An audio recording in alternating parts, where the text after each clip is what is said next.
rendez-vous. C'est tout ce qu'il vous reste à faire. Rendez-vous. Des appels au génocide. Ils sont tombés sur la tête. Vous n'aurez pas mon 100 millions de dollars. Cruel, horrible, inhumain. Qu'est-ce que c'est que ça? Un politologue pas comme les autres. Loïc Tassé. Loïc, bonjour. Bonjour, Benoît. Eh ben, les membres de l'OTAN se rassemblent. Les membres de l'OTAN se rassemblent à Montréal, puis ils se rassemblent aussi mardi prochain, parce que, évidemment, Vladimir Poutine a menacé d'utiliser l'armement nucléaire. Et l'OTAN, c'est le traité de l'Atlantique Nord, ça protège l'Amérique du Nord, ça protège les pays européens. Et si jamais Poutine se met à utiliser de l'armement nucléaire de manière offensive, pas défensive, là, c'est offensive. Faut rappeler, c'est lui qui est l'agresseur. C'est lui qui a attaqué l'Ukraine. Et donc, c'est lui qui menace d'utiliser de l'armement atomique encore une fois en Ukraine.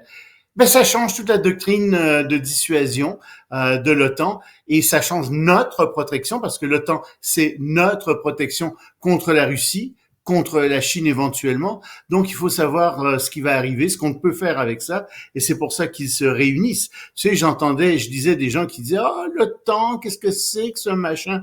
Je te demande bien pardon, s'il n'y avait pas l'OTAN, je pense qu'il y a longtemps qu'il y a des pays européens qui se seraient fait envahir par la Russie de Poutine.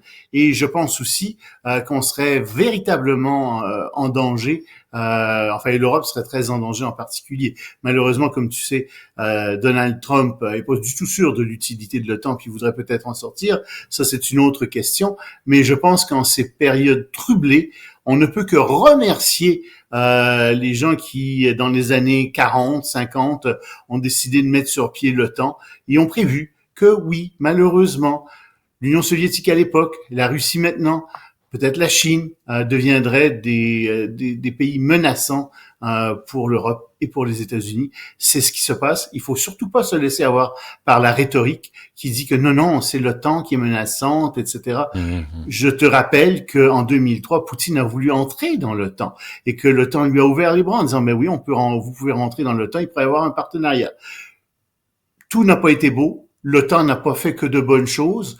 L'OTAN a en effet, si tu as pas livré toute la marchandise à la Russie, mais disons qu'il y avait des gestes d'ouverture. Le problème, c'est que l'OTAN ne peut pas accepter un dictateur autoritaire, et c'est ce que malheureusement Poutine est devenu par la suite. Pourquoi tu écris, Loïc, que la Chine est la clé du conflit? Parce que c'est très simple. Sans la Chine, la Russie tiendrait pas. Ses coffres sont presque vides. C'est la Chine qui, en sous-main, est en train d'armer la Russie. C'est la Chine qui soutient la Russie. Si la Russie n'avait pas le soutien de la Chine, je vois vraiment pas comment il pourrait soutenir l'effort de guerre en ce moment en Ukraine. Ce serait terrible. Et je pense que c'est dans ce sens-là que la Chine est la clé du conflit. Bon, et aux États-Unis... Je vais rajouter à ça une chose importante, c'est que en ce moment, pour Donald Trump, la Chine est aussi le centre de la menace internationale pour les États-Unis. Et il va y avoir des grandes négociations qui vont se faire entre Trump et Xi Jinping. Et on peut gager que l'Ukraine va faire partie des choses qui vont être discutées là-dedans. OK. Je peux y aller, là? Oh oui, okay, bien sûr que tu peux y aller. Je savais pas que j'avais tant de pouvoir que ça. Ah oui, totalement. C'est ta chronique, c'est toi le boss. Oui, je sais, mais quand même. Parle-nous de ce qui arrive à Matt Gaetz. Et qui est-il, rappelez aux gens? Matt Gaetz, on rappelle aux gens, c'est celui qui doit être le procureur général de Donald Trump. Mais c'est un homme qui est accusé pas seulement d'une agression sexuelle contre une mineure, mais de 2 agressions sexuelles maintenant. Et, enfin, pas accusé, mais soupçonné. Ouais. Et ça va très mal pour lui. Alors, lui-même a décidé de se démettre. Puis il a dit, écoutez, je peux pas devenir procureur des États-Unis. C'était un très mauvais candidat du reste. Il y a presque pas d'expérience. Les gens disent que c'est un mauvais avocat. Il a été remplacé par Trump, par quelqu'un qui est assez étonnant, qui est une femme de 59 ans, Madame Bondi, et elle est vraiment Madame Pam Bondi. Elle est tout à fait capable d'assumer ce rôle-là. Elle était procureure en Floride. C'est une femme qui est très solide. Le problème, c'est qu'elle est complètement dévouée à Donald Trump. Ouais. Si Donald Trump lui disait, pour reprendre un exemple célèbre qu'il a lui-même pris, va tirer quelqu'un à New York sur la 5e avenue, je pense qu'elle le ferait. OK. Bon, ben, on est avertis. C'est correct. Ben non, c'est-à-dire que le système de justice va être complètement inféodé à Donald Trump à partir du ministère de la Justice, puis on sait que la Cour suprême est dans sa poche. Donc, c'est assez dangereux, ce genre de situation. Bon, on parle justement de démocratie. Parlons de l'Algérie. Ouf. Si Ouais. l'Algérie évoque pour toi la démocratie, je pense qu'il va falloir qu'on se parle après la chronique. On n'aura pas besoin de se parler. Non, je le sais. C'était une blague. Mais figure-toi qu'il y a un grand écrivain, un Boualem Sansal, qui est un écrivain franco-algérien qui a beaucoup écrit sur la montée du fondamentalisme musulman en Algérie, etc. Qui a écrit sur toutes sortes de choses. Tu sais. Il est rentré à Alger il y a quelques jours, il s'est fait arrêter à l'aéroport, et il s'est fait mettre en prison pendant 6 jours, et puis on est sans nouvelles de lui depuis. En fait, il est accusé d'atteinte à l'unité nationale. Un type de crime, tu sais, qui relève davantage du délit qu'autre chose. Et c'est d'ailleurs pour cette raison-là que je suis contre tout ce qui est crime haineux et ce genre de choses, parce que je trouve que ça devient rapidement du délit d'opinion. Mais bref, lui a été arrêté pour ça. Quelle est l'opinion qu'il a émise qui a choqué tant que ça l'Algérie? Eh bien, il a dit tout simplement un fait historique. Il a dit, au moment de la conquête française, donc au début du 19e siècle, une partie de l'Algérie appartenait au royaume marocain. Oh, scandale! Qu'est-ce que c'est que ça? Qu'est-ce que vous avez? Ben oui, c'était même pas vraiment défini l'Algérie à l'époque. C'était une série de petits fiefs, etc. Et c'est vrai, le royaume marocain s'étendait dans une grande partie de ce qui est aujourd'hui l'Algérie. C'est la France qui va tracer la frontière, et en traçant la frontière, elle va donner à l'Algérie une partie du royaume marocain.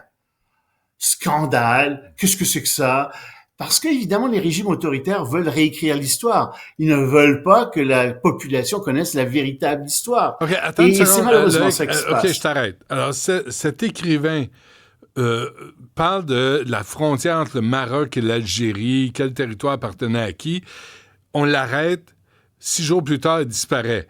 À Montréal. Non, on l'a arrêté. On l'a arrêté et il a disparu pendant 6 jours et on vient d'apprendre qu'il On vient de le était retrouver, accusé OK. de ça. Puis à Montréal, t'as une crinquée, une folle, qui appelle à la solution finale, le slogan des nazis, en plein centre-ville, devant des caméras. Là, on le diffuse ici, puis il lui arrive rien. On l'arrête pas. Parce qu'on est une démocratie. Mais par contre, il lui arrive quelque chose dans les médias. Non, attends, il lui arrive quelque chose dans les médias. Elle est dénoncée, conspuée et, j'espère, ridiculisée. Ça, oui. Ça, mais oui, pas qu'on le arrêté. fasse. Mais excuse-moi, Non, mais des propos où t'appelles au meurtre des gens... Non, attends. Si peux pas t'appelles à la accepter violence... ça. J'ai pas entendu ce qu'elle a dit. Si Final elle a appelé à solution. la violence... Loïc, final solution, bitches. Oh, non, mais on est d'accord. Quand t'appelles au meurtre, là. oui, je sais ce que c'est la solution finale. Et ça, effectivement, c'est appeler à la violence physique contre des gens. Ça, je suis con. Ça, c'est là, je suis d'accord. Non, ça suffit, quand t'appelles à ce genre de choses, tu dois être effectivement arrêté. Tu peux pas faire ça. Tu peux pas appeler à la violence physique contre les gens. Et ça, c'est une limite. Mais c'est pas des propos haineux en soi. C'est parce que t'appelles à la violence physique contre un groupe. Ça, c'est grave. Ça, c'est grave, effectivement. Bon. Et Emmanuel Macron, on va prendre le temps parce que ça vaut la peine. Ce qu'il a dit. Emmanuel Macron, tu sais, était à l'extérieur de ses activités officielles. Et puis, comme ça, dans une conversation privée, mais qui a été captée, semble-t-il, par un téléphone intelligent, il dit, écoute, les dirigeants haïtiens sont complètement cons. Et il dit ça parce que ils ont renvoyé le premier ministre par intérim, le premier ministre haïtien par intérim, Monsieur Gary Conille, qui, selon lui, faisait un bon boulot. Il va même plus loin, il continue, puis il dit, vous savez, ce qui s'explique en Haïti, c'est la faute des Haïtiens. C'est les Haïtiens, je cite, qui ont tué Haïti en laissant le narcotrafic. Scandale! Qu'est-ce qu'il vient de dire là? Il vient de dire la vérité. Ben oui. Mais scandale! Moi, je peux le dire. Toi, tu peux le dire. Tu peux dire que les Haïtiens sont victimes, si tu veux, sont responsables de leur sort, de leur propre sort. C'est ce que je dis depuis longtemps. Je dis pas que les dirigeants sont des cons en ondes. J'évite de dire ça. Mais je pourrais le dire. Dans certains cas très, très, très exceptionnels, je le dis. Pas des cons, c'est des Mais- corrompus. Pas pareil. Oui, mais il a dit les deux. Il a dit c'est des cons. Ils sont complètement cons. Et tu vois, le problème, c'est que quand tu es dirigeant, faut que tu fasses attention relativement à ce que tu dis, au vocabulaire que tu prends, parce que effectivement, tu représentes tout un pays. Puis je peux dire que si j'étais un élu, ou si je représentais des élus, ben non, moi non plus, j'emploierais pas ce type de terme en public. Et il l'a pas employé en public. Mais le pauvre, il a dit ça en privé, ça a été capté. Alors bien sûr, l'ambassadeur français en Haïti a été convoqué, il a été obligé de s'excuser, etc.